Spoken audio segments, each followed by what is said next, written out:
So here we have the Honda Jazz on a 65 plate. I'm going to start off by showing you around the outside of the car, and then we'll hop in and run through some controls on the inside. But from the outside you can see it's a 5-door car with alloy wheels and tinted windows. Let's start off inside the boot and then work our way around the rest of the car from there.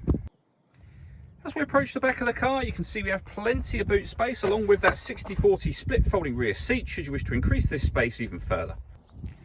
Okay, so we're just going to work our way back round to the front of the car and then we'll hop in and run through some controls on the inside from there. But now that we've done a full circle of it, you can see it's in excellent condition the whole way round.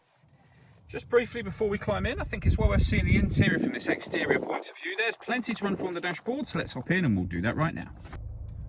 Okay, now that we're inside the car, we're going to start with the dials. On the left-hand side, we have the rev counter. We have the speedometer in the middle and the fuel gauge over on the right-hand side. It'll also show you what gear this car is in over there. It's an automatic. We're in park at the moment. In the centre, we have a trip computer. You can change the information displayed there for various bits of trip computer, fuel economy and car information. You can also get your total miles for the vehicle on there, and they are only 12,377, which is very low for the car's age, of course. We back out to the steering wheel. We have stereo controls on the left hand side, cruise control over on the right hand side, and the buttons I was using just a moment ago here as well. We then have the stereo over in the center. This car has got a CD player. We've got FM and AM radio as well. The main volume for the stereo is in the center just here. So the right hand side of the stereo, we have the controls for the climate control and the temperature that it's currently set at. So you can reduce that temperature or increase it from here. You can determine where you'd like the air to be distributed once it enters the vehicle.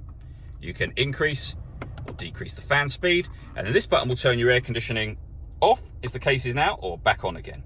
You can hit auto, just here. The car will then maintain the temperature you've asked for by taking full control of the fan speed for you, and you can see and hear it doing that. Any manual adjustment will override that straight away again. Below that section, we have a 12-volt charging socket, USB input, and then the gear lever for the fully automatic gearbox. All that leaves me to say is thank you for taking the time to watch this video. If you'd like to come and see the car in person and have a test drive, please feel free to give us a call here at West Horsley Motors. We'd love to hear from you soon.